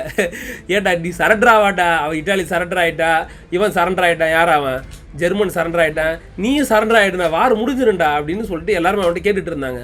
தோல்வி எந்த காலத்துலையும் ஜப்பான் தோல்வி ஏற்றுக்காதுன்னாங்க. இந்த போரில் ஏதாவது ஒரு விஷயத்தில் நாங்கள் ஜெயிச்சே ஆகும், நாங்கள் போர்னு இறங்கிட்டா நாங்கள் தோல்வி ஒத்துக்க மாட்டோம், தொடர்ந்து போர் நடத்துவோம்னாங்க. தொடர்ந்து ஆலைட் ஃபோர்ஸோட போர் நடத்திட்டே வந்தாங்க. இதுக்கு நடுவில் அமெரிக்கா ஒரு பெரிய வேலை பார்த்து வச்சுருந்தாப்புல. ஜெர்மன் சயின்டிஸ்ட்டுங்க நியூக்ளியர் வெப்பனை உருவாக்குறதுக்கான வேலைங்களை பெரிய இறங்கி பார்த்தாங்க, எல்லாம் பண்ணிட்டு இருந்தாங்க. போரில் இவர் இந்த மாதிரி தீவிரம் காட்ட ஆரம்பிச்சதுனால ஹிட்லரால் முடியல, நியூக்ளியர் வெப்பனை உருவாக்க முடியல. அதுக்கான எல்லா வேலையும் பார்த்துட்டு இருந்தாப்புல. நியூக்ளியர் ஃபிஷனுக்கான விஷயங்கள்லாம் பண்ணிட்டு இருந்தார் ஹிட்லர். ஆனால் அவரால் நியூக்ளியர் வெப்பனை உருவாக்க முடியல. அமெரிக்கா மேன்ஹேட்டன் ஒரு ப்ராஜெக்ட் மூலமாக அந்த காலத்திலே பல பில்லியன் டாலரை செலவு பண்ணி சில லட்சம் விஞ்ஞானிகளையும் லேபர்ஸையும் வச்சு ரகசியமாக நியூக்ளியர் வெப்பனை உருவாக்குனாங்க. அவங்க உருவாக்குனது தான் வந்து அந்த ஹோப்பன் ஹேமர்ன்றவர் தான் தலைமையேற்று அந்த நியூக்ளியர் வெப்பன்ஸை உருவாக்குனார். யுரேனியம் U-235 அதே மாதிரி ப்ளூட்டோனியத்துலேயும் நியூக்ளியர் வெப்பனை உருவாக்குனாங்க. அதில் யுரேனியம்ன்றது வெளியில் ஃபிஷன் நடக்கும், அதில் ப்ளூட்டோனியம்ன்றது உள்ளேருந்து அதுக்கான ஃபிஷன்றது வந்து அதுக்கப்புறம் வெடிக்கிற மாதிரி பண்ணியிருந்தாங்க. 2 பாம்பை உருவாக்குனாங்க. ஓப்பன் ஹேமர் பாம்பை உருவாக்குனார். பாம்பை உருவாக்கி வச்சுருந்தாங்க. எதுக்காக உருவாக்கி வச்சுருந்தாங்கன்னா எதனா பிரச்சனை வந்தால் இந்த பாம்பு வந்து அப்போ பிரிட்டன் கூட்டாளி. ஆனால் பிரிட்டனுக்கே வந்து அதில் பெருசாக சம்மந்தப்படலை. பிரிட்டன் அவங்களாலே தனியாக உருவாக்க முடியல. ஆனால் அமெரிக்கா அந்த வேலையை பார்த்தாங்க, சாதிச்சாங்க. அந்த நேரத்தில் நியூக்ளியர் வெப்பனை உருவாக்கிட்டாங்க. ஆனால் அமெரிக்கா நியூக்ளியர் வெப்பனை உருவாக்கிட்டாங்கன்றது சோவியத்துக்கு தெரியும், ஜோசப் ஸ்டாலினுக்கு நல்லாவே தெரியும். அமெரிக்கா நியூக்ளியர் வெப்பனை உருவாக்கிட்டாங்க அப்படின்றது அவங்களுக்கு தெரியும். உடனே அதுக்கப்புறமே அடுத்த நிமிஷமே இவங்களை நியூக்ளியர் வெப்பனை உருவாக்குறதுக்கான உத்தரவுங்களை பிறப்பிச்சாங்க சோவியத்தோடைய விஞ்ஞானிகளுக்கு. எவ்வளோ சீக்கிரம் முடியுதோ நம்ம நியூக்ளியர் டெஸ்ட்டை பண்ணியே ஆகணும்னு. இங்கே என்னன்னா நியூக்ளியர் வெப்பனை உருவாக்கி முடிச்சிட்டாங்க. லிட்டில் பாய் பேட்மேன்னு சொல்லிட்டு லிட்டில் பாய் ஃபேட் மேன் 2 அணுகுண்டுகளை உருவாக்கிட்டாங்க. ஃபஸ்ட்டு நியூக்ளியர் வெப்பனை டெஸ்ட்டும் பண்ணி பார்த்தாங்க. டெஸ்ட்டு பண்ணி பார்த்தப்பயே ஓப்பன் ஹேமருக்கு நல்லாவே தெரிஞ்சு போச்சு, இது ஒரு வாரில் இது வந்து ஒரு பேரழிவை கொடுக்கக்கூடிய ஒரு ஹீரோவாக, போர்களை விரும்பக்கூடிய நாடுகளுக்கு இது ஹீரோவாக தெரியும். ஆனால் மக்களுக்கு இது பேரழிவை ஏற்படுத்தும். யாரும் எதிர்பார்க்காத, நினச்சி கூட பார்க்காத ஒரு பேரழிவை ஏற்படுத்தும். எதிர்காலம்ன்றது இந்த வெப்பனை பார்த்து உலகமே பயப்படும் அப்படின்னு நினச்சார். ஆனால் அவர் எதிர்பார்த்ததை விட ஒரு குறிப்பிட்ட அளவு இது தாக்கத்தை ஏற்படுத்தும் தான் நினச்சார் வாரில். ஆனால் அவர் எதிர்பார்க்காத ஒரு விஷயத்த பண்ணிச்சு. இந்த ஜப்பான் வந்து ஒரு பக்கம் வாரம் நடத்திட்டே இருந்தாங்களா, ஜெர்மனிக்காக தான் அமெரிக்கார அந்த அணுகுண்டே ரெடி பண்ணி வச்சுருந்தான். நாம் ஒரு வேளை ஹிட்லர் ஜெயிச்சா இந்த நியூக்ளியர் வெப்பன் பெர்லின் மேலே நம்ம போடுறோம், பெர்லினில் காலி பண்ணுறோம், நம்ம பிரிட்டனுக்கு வெற்றி தேடி கொடுக்குறோம், பிரிட்டனோடைய கையை பிடிச்சி மேலே தூக்கி நிறுத்தணும். அமெரிக்காவுடைய குறிக்கோள் அப்படின்னா கிரேட் பிரிட்டனுடைய கைகள் வந்து கீழே சாயக்கூடாது, அதை தூக்கி நிறுத்தணும், அந்த சாம்ராஜ்யம் என்னைக்கு கொடி கட்டி பறக்கணும்னு நினச்சாங்க. இது நடந்து போச்சு. இதுக்கு இப்போ பெர்லின் வந்து விழுந்து போச்சு ஜெர்மனி. நாம் ஜப்பானை இன்னைக்கு அடிச்சாகணும். அவனுக்கு ரெடி பண்ணி வச்சிருந்த பாமை இவன் தலையில் போட்டுலான்னு முடிவு பண்ணிட்டாப்ல. அவன் தலையில் எழுதாத, அந்த தலையெழுத்த இவன் தலையில் எழுது முடிவு பண்ணிட்டான். எல்லாம் ரெடி ஆகிடுச்சு. ஆகஸ்ட் மாதம் தேதியும் குறிச்சிட்டாங்க. ஆகஸ்ட் மாதம் இந்த நியூக்ளியர் வெப்பனை நம்ம ஜப்பானில் போடுறோம். எந்த நகரத்தை தேர்ந்தெடுக்கலாம்னு நினச்சாங்க. அப்போ அதுக்கான தேர்ந்தெடுப்பு குழுவில் இருந்த ஒரு சிலர் தன்னுடைய மனைவியோட போய் பார்த்து ரசித்த சில நகரங்கள் வந்து அந்த இடத்துல தென்பட்டுச்சு. அந்த இடத்து மேலே அந்த இடத்தோட இயற்கை அழகு அழிச்சிடக்கூடாது, அந்த இடத்தோடைய கலை விஷயங்கள்லாம் இருக்கக்கூடிய இடத்தெல்லாம் அழிச்சிடக்கூடாது, அந்த இடத்துல நம்ம நியூக்ளியர் வெப்பனை யூஸ் பண்ண வேணாம். அமெரிக்கா இது ஜப்பானுடைய வந்து இராணுவ தளங்கள் அதிகமாக இருக்கிற இடங்கள் ஏதோ அதை தான் குறி வச்சாங்க. முதல்ல ஒரு இடத்த குறி வச்சாங்க, அந்த இடத்துல வந்து வானிலை சரியில்லை, ஜஸ்ட் மிஸ் ஆயிடுச்சு. அதுக்கப்புறம் ஹிரோஷிமா நாகசாகி டார்கெட் பண்ணாங்க. ஹிரோஷிமாவில் ஆகஸ்ட் 6ஆம் தேதி வந்து காலையில் நியூக்ளியர் வெப்பனை அமெரிக்காவுடைய பாமர் விமானங்கள் நியூக்ளியர் வெப்பனை கொண்டு வந்து போட்டுது. லிட்டில் பாய் பாம் கொண்டு வந்து போட்டுது. அந்த லிட்டில் பாமையை கூட ஒரு 500 மீட்டர் உயரத்தில் தான் வெடிக்க வச்சாங்க அமெரிக்கா. அதுக்குமே ஒரு காரணம் இருந்தது, இம்பேக்ட் அதிகமாக இருக்கணும். ஏன்னா பூமி அப்சர்வ் பண்ணிக்கூட வைப்ரேஷன், அந்த வைப்ரேஷன் ஃபுல்லாக பரவணும் சிட்டி ஃபுல்லாக. அதே மாதிரி அதுலேருந்து வரக்கூடிய ரேடியேஷன்ஸ், ஹீட் எல்லாமே ஃபுல்லாக பரவணும். ஹிரோஷிமா இருந்த இடம் தெரியாமல் அழியணும். இந்த மோசமான விஷயத்த அவங்க பண்ணாங்க. அது அவங்க நினச்ச மாதிரி 500 மீட்டர் உயரத்தில் வெடிக்க வச்சாங்க. வெடித்ததோடைய தாக்கம் உடனே 1,00,000 பேருக்கு மேலே இறந்து போனாங்க. உயிர் பழைச்சவங்க எல்லாம் பார்த்தோன்னா எந்த அளவுக்கு ஆரம்பத்திலே கேட்டிங்கல்ல நீங்கள் அதோடைய தாக்கம் எப்படி இருந்தது அப்படின்னா, பல பேர் சொல்லியிருப்பாங்க இந்த விஷயத்த. நம்ம அதில் கூட உள்ளூர் விஷயங்களை சொல்கிறேன் நான். அந்த வெடிச்சதுக்கு அப்புறமேட்டு உயிர் பழைச்சவங்க நம்ம உயிர் பழைச்சிட்டோன்னு நினச்சாங்க. ஆனால் அவங்க எல்லாம் நியூக்ளியர் ரேடியேஷனால் பாதிக்கப்பட்டிருந்தாங்க. எப்படி செர்னோபில் எப்படி இருந்தோ அதே மாதிரி தான் நியூக்ளியர் ரேடியேஷனால் பாதிக்கப்பட்டிருந்தாங்க.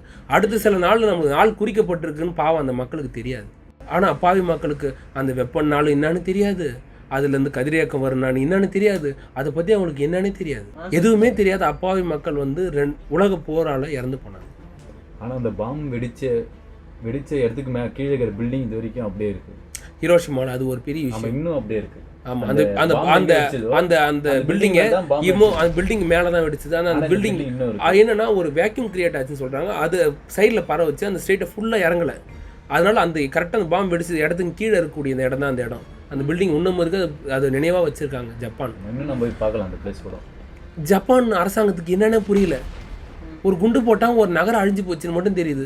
என்ன குண்டு இது எங்கேருந்து வந்தது, இது எப்படி இவங்க போட்டாங்க, இது எப்படி சாத்தியப்பட்டது, இப்படி ஒரு குண்டு இருக்கா உலகத்தில், அவங்களுக்கு ஒன்றுமே புரியல. இந்த நியூக்ளியர் வெப்பனை பற்றி அவங்க ஆராய்ச்சி பண்ண ஆரம்பித்தாங்க. இது என்னடா இது எங்கேருந்து இப்படி பண்ணாங்க, ஒரு நகரத்தை அழிச்சிட்டாங்களே. அவங்க பாதிப்புங்களை பார்த்துன்னு இருந்தாங்க, எப்போ அது சரி பண்ணுறது போகிறதுன்னு. ஆனால் நியூக்ளியர் ரேடியேஷனால் பாதிக்கப்பட்டிருக்காங்க போகிறாங்கன்றதுலாம் அவங்களுக்கு கொஞ்சம் கொஞ்சமாக தான் தெரிய ஆரம்பிச்சிது. அவங்க அது என்னன்னு புரிஞ்சுக்கிறதுக்குள்ளாரையே, அது அந்த வெப்பனை பற்றியும் அது என்னன்னு புரிஞ்சுக்கிறதுக்குள்ளாரே ஆகஸ்ட் 9ஆம் தேதி நாகசாகியில் அடுத்த நியூக்ளியர் வெப்பனை ஃபேட்மேனை போட்டாங்க அமெரிக்கா. அதில் ஒரு 1.5 லட்சம் பேருக்கு மேலே இறந்து போனாங்க. தொடர்ந்து கேஷுவாலிட்டிஸ் இருந்துக்கிட்டே இருக்குது.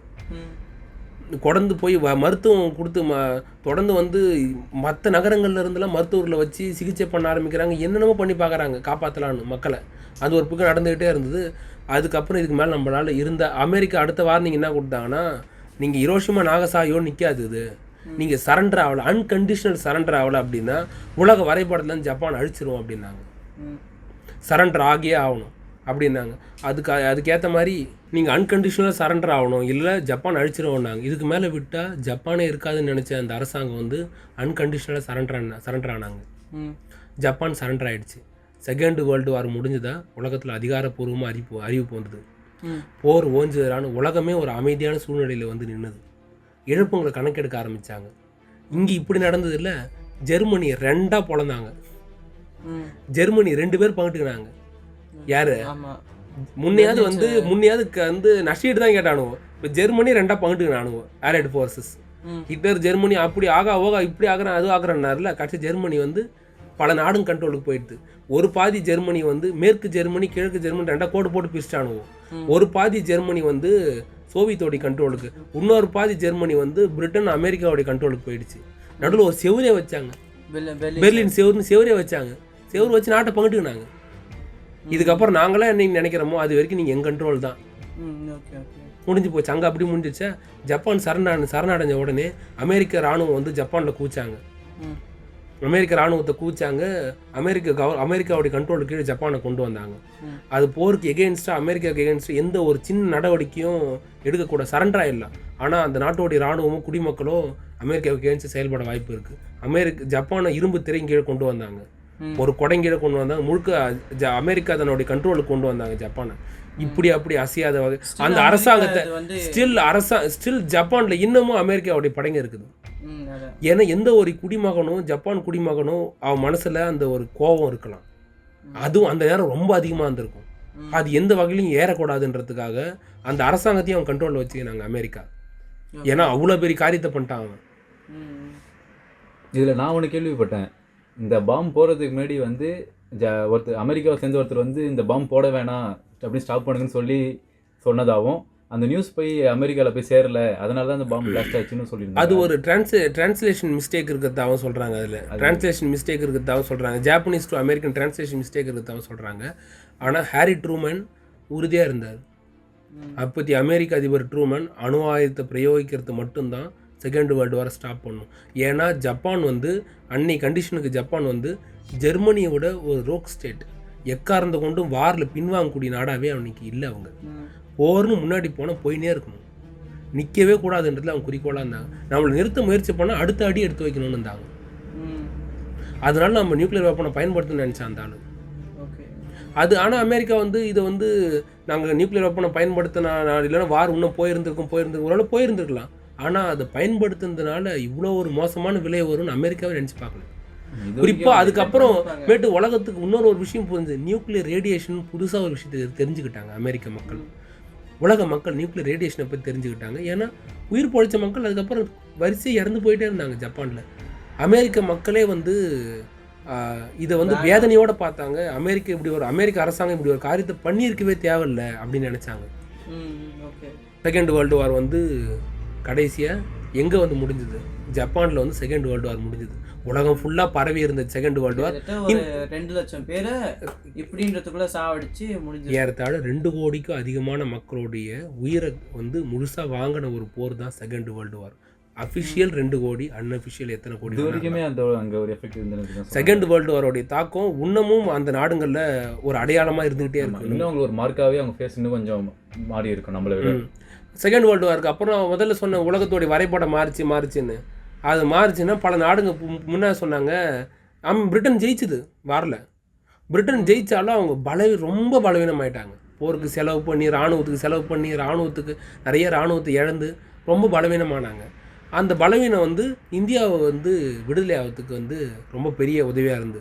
அங்கே கிளெமெண்ட் அட்லின்ற ஒரு வின்ஸ்டன் சர்ச்சிலுக்கு அப்புறம் கிளெமெண்ட் அட்லி வந்து பிரிட்டனுடைய பிரைம் மினிஸ்டராக வந்தார். கிளெமெண்ட் அட்லி வந்து இந்தியாவுக்கு சுதந்திரம் கொடுக்குறத அறிவிச்சார். நம்ம இந்தியாவுக்கு சுதந்திரம் கொடுக்குறோம், நம்ம படைகள் இந்தியாவிலேருந்து வெளியேறுதுன்னு அறிவிச்சார். அது பிரகாரம் அவர் அறிவித்த பிரகாரம் அதுக்காக லார்ட் மவுண்ட் பேட்டன் இந்தியாவுக்கு அனுப்பி வச்சாங்க. எவ்வளோ சீக்கிரம் முடியுதோ இந்தியாவுக்கு சுதந்திரம் கொடுத்துட்டு 1947 எண்டுக்குள்ளே இந்தியாவிலேருந்து பிரிட்டன் படைங்க முழுசாக வெளியேறணும் அப்படின்னாங்க. அது பிரகாரம் வந்து ஆகஸ்ட் 15, 1947 இந்தியாவுக்கு அஃபிஷியலாக சுதந்திரம் கொடுத்தாங்க. இந்த பெர்லின் செவருமே அதுக்கப்புறமேட்டா பெர்லின் செவர் வந்து 1980களோட இறுதியில் பெர்லின் செவரை உடைச்சி ஜெர்மனி ஒருங்கிணைஞ்ச நாடாக மாறிச்சு, ஒரு டெமோக்ரஸி கண்ட்ரியாக மாறிச்சு. இதுக்கு இந்த செகண்ட் வேர்ல்டு வாருக்கு அப்புறம் கடைசியாக ஒரு விஷயத்தை இவங்களாம் சேர்ந்து உருவாக்கினானுவோ உலக நாடுகள்லாம் அமைதின்னு சொல்லிட்டு. அது பேர் தான் யுனைடெட் நேஷன்ஸ், ஐநா சபை. அது ஐநா சபையில் அப்பயுமே 5 பேருக்கு பவர் கொடுத்து வச்சுக்கிறானுவோ. அவனுக்குள்ளே பவர் கொடுத்து வச்சுனாங்க. அது வீட்டோ பவர். அவனுக்குள்ளே ஒரு வீட்டோ பவர் கொடுத்து வச்சுக்கிறானுங்க. யாருன்னு பார்த்தா America, Soviet Russia, England, France, அதுக்கப்புறம் வந்து இங்கிலாண்டா. ஆமாம் 5 பேர் வருவாங்க. America, Soviet Russia, England, France, China. 5 வல்லரசு நாடுங்க. இவங்ககிட்ட வீட்டோ பவர் இருக்கு அப்பவே. ஆமாம், சைனா கிட்ட வீட்டோ பவர் போனது இந்தியாவுக்கு இப்போ இன்னைக்கும் ஒரு பாதகமான ஒரு விஷயம்.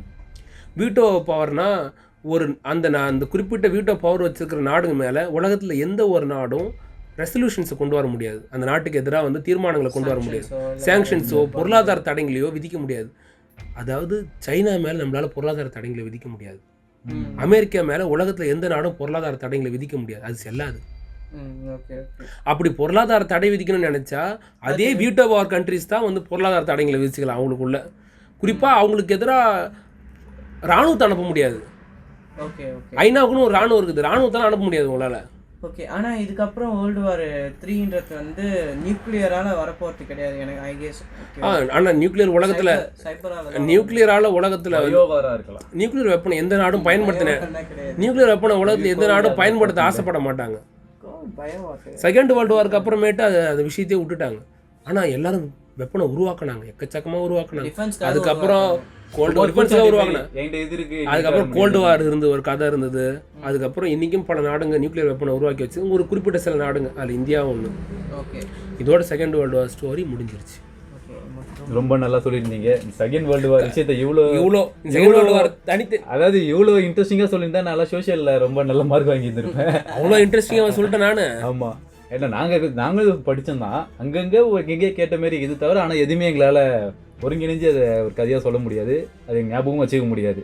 இவ்வளோ இன்ட்ரெஸ்டிங்காக சொன்ன ஆல் இன் தமிழ் 7க்கு எங்களோட வைப் பிரதர் சார்பாக ஒரு ரொம்ப மிகப்பெரிய நன்றியை தெரிவிச்சுக்கிறேன். தேங்க்யூ. இல்லை ஒரு தகவல் ஒரு நம்மளுக்கு நாம் படிச்சு தெரிஞ்சுக்கிட்ட ஒரு தகவலை தெரிஞ்சுக்கிட்டு வேற தகவலை சுவாரஸ்யமா வெளியே சொல்றது ஸ்டோரியா நரேஷன் பண்ணி இப்போ என்னால அது சொல்ல முடியும்னா சொல்ல முடியாது. தகவலை என்னால் கேதர் பண்ணி வச்சுக்க முடியும். அது வந்து நான் ப்ரோக் பண்ணி தான் சொல்லுவேன். இவ்வளோ கண்டினியூஸா இந்த விஷயத்த சொல்ல முடியும்னா அது ஏழையால மட்டும்தான் முடியும். ஆல் இன் தமிழ் ஏழையால மட்டும்தான் முடியும். நிறைய பேர் இந்த ஸ்டோரி சொல்லுவாங்க. இன்னும் சில சோஷியல் டீச்சர்லாம் கேட்டால் சூப்பராக சொல்லுவாங்க. எனக்கு சொல்லி தந்த சோஷியல் டீச்சர்லாம் அப்படி சொல்லி தரல சொல்றேன். அதெல்லாம் தேவையில்லாதுங்க. உன் புக்கில் இருக்கும் படிச்சுக்கப்போ அவ்வளோதான். உங்களுக்கு இங்கிலீஷ் தெரியும், நீங்க படிங்க. இதுலேயே கூட சில விஷயங்களை நான் தவற விட்டுருக்கலாம். ஒருவேளை நான் மிஸ் பண்ண விஷயங்கள் நிறைய சின்ன விஷயங்கள் இருக்கலாம். எதனா சில விஷயங்களை சொல்லும் போது எரராக சொல்லியிருக்கலாம். எரர் எதனா இருந்தால் அதை ரெக்டிஃபை பண்ணி கமெண்ட்ல சொல்லுங்க. அதே மாதிரி ஏதாவது சில விஷயங்களை தவற விட்டுருந்தா அந்த விஷயங்களை எது தவற விட்டுட்டீங்க அப்படின்றதையும் கமெண்ட் பண்ணுங்க. அது மட்டும் இல்லாமல் இதுலேயே வேற இதுல சின்ன விஷயங்கள் நிறைய நடந்தது, அதை பற்றி எதனா பேசணும்னு நினைச்சீங்கன்னா கமெண்ட்ல சொல்லுங்க. மறக்காம எங்க 2 பேர் சேனலுக்கு சப்ஸ்கிரைப் பண்ணுங்க. குறிப்பா நம்ம வை பிரதர்ஸ் நம்ம அருணுக்கு சப்போர்ட் பண்ணுங்க. ஆமா, பாத்துருங்க, மறக்காம பாத்துருங்க. So bye bye. Send off பண்ணிடலாமா? எல்லாருக்கும் இனிய நாளாக அமையட்டும். பாய்.